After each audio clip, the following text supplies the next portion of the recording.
13 अक्टूबर 1972 को south America के एक छोटे से देश उरुग्वे की रग्बी टीम टीम के मैनेजर्स और प्लेयर्स की family air force plane flight number 571 में सवार होकर चिली के सैंटियागो शहर के लिए रवाना होते हैं। क्रू मेंबर और पायलट्स को मिलाकर प्लेन में 45 लोग सवार थे। सैंटियागो से करीबन 81 किलोमीटर पहले मौसम बेहद खराब हो गया। बर्फीला तूफान आने लगा। उस वक्त प्लेन एंडीज पहाड़ी के ऊपर से गुजर रहा था। पायलट और को पायलट को लगा कि वो लगभग पहुंच चुके हैं, क्योंकि मौसम खराब होने की वजह से उन्हें कुछ दिखाई नहीं दे रहा था। तब pilot Santiago air traffic control से लैंडिंग की इजाज़त मांगता है, पर कुछ ही सेकंड्स में पायलट और एयर ट्रैफिक कंट्रोल के बीच संपर्क टूट जाता है और पायलट प्लेन को धीरे धीरे नीचे ला रहा था। तब अचानक से फ्लाइट 571 एंडीज की एक छोटी से टकरा जाती है, पर सैंटियागो एयर ट्रैफिक कंट्रोल को कुछ समझ नहीं आया, क्योंकि प्लेन सैंटियागो से काफ़ी दूर था और लैंडिंग की इजाज़त मांग रहा था। और कुछ ही सेकंड्स के बाद दोनों में दोबारा संपर्क भी नहीं हो पाया। जब कई घंटों के बाद प्लेन लैंड नहीं हुआ, तब चिली की सर्च टीम निकलती है और उस प्लेन को ढूंढना शुरू करती है, पर तब तक प्लेन बर्फ से ढक चुका था और प्लेन का रंग भी सफ़ेद था, जिस वजह से प्लेन ऊपर से कई हद तक दिखाई ही नहीं दे रहा था। प्लेन के क्रैश करते ही को पायलट की तुरंत मौत हो जाती है और पायलट भी बुरी तरह से लहूलुहान हो चुका था और कई पैसेंजर्स भी मारे जा चुके थे। पायलट कई दिनों तक तड़पता रहा, फिर अंत में वो अपनी पिस्तौल ढूंढने लगा और खुद को मारने लगा, पर जो पैसेंजर्स कई हद तक सही थे उन लोगों ने पायलट को ऐसा करने से रोक लिया। पर फिर कुछ दिनों बाद पायलट की मौत हो जाती है। धीरे धीरे कई और पैसेंजर्स की मौत होती गई।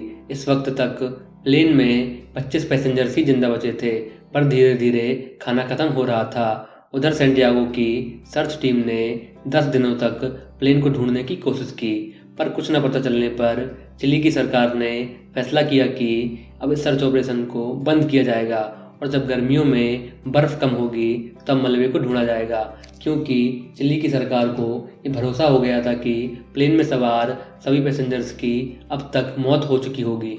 इसके बाद उन लोगों के पास खाना लगभग ख़त्म हो चुका था। इस वक्त तक उनके पास कुछ खजूर और बादाम के डब्बे थे, जो कि बेहद कम थे।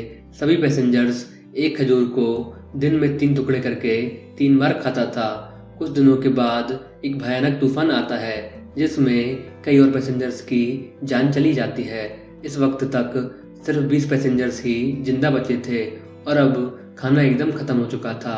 अब इन लोगों ने प्लेन की सीट के कवर और फोम को खाना शुरू किया, पर अगले 2 दिनों में और 4 लोगों की मौत हो गई।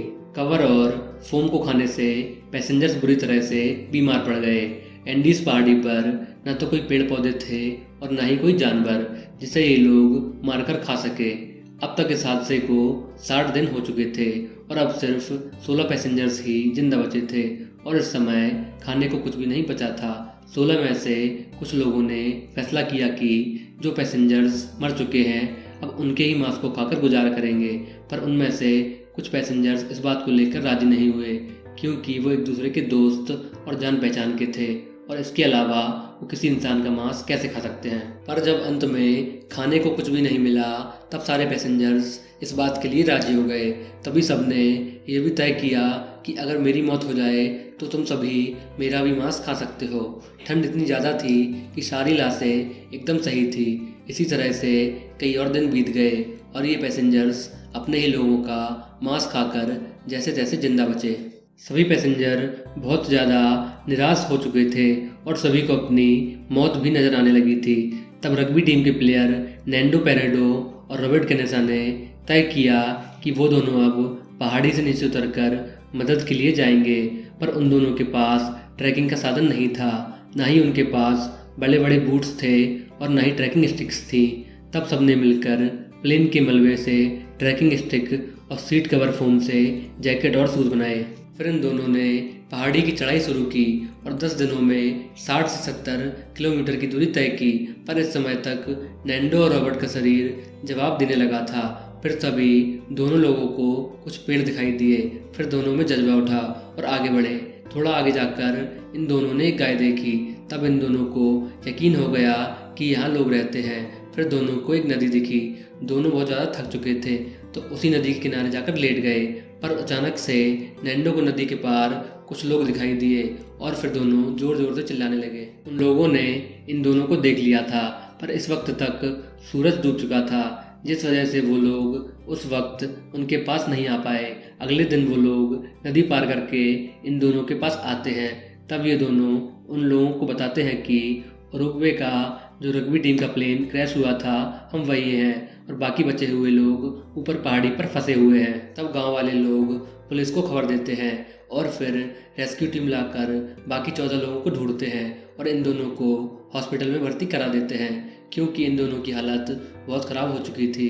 रेस्क्यू टीम अब भी फंसे हुए लोगों तक नहीं पहुंच पा रही थी, क्योंकि प्लेन बर्फ़ से पूरी तरह से ढक चुका था और ऊपर से बिल्कुल नज़र नहीं आ रहा था। फिर लास्ट में नैंडो और रॉबर्ट को सर्च टीम के साथ भेजा जाता है, क्योंकि उन दोनों को अच्छे से पता था कि वो कहाँ फंसे हुए हैं। इस तरह 23 दिसंबर 1972 यानी कि पूरे 72 दिनों में इन 16 लोगों को बचाया गया और बाकी 29 लोगों की तो जान ही जा चुकी थी। इन लोगों के लाशों के मांस खाने को बिल्कुल भी गलत ना समझें, क्योंकि वो कहावत है ना कि मरता क्या ना करता। अगर आपको हमारा ये वीडियो अच्छा लगा हो तो लाइक, कमेंट और शेयर करें, और अगर आपने हमारा चैनल अभी तक सब्सक्राइब नहीं किया है तो प्लीज़ सब्सक्राइब करें और आने वाली वीडियोस को सबसे पहले देखने के लिए बेल आइकन को प्रेस करें।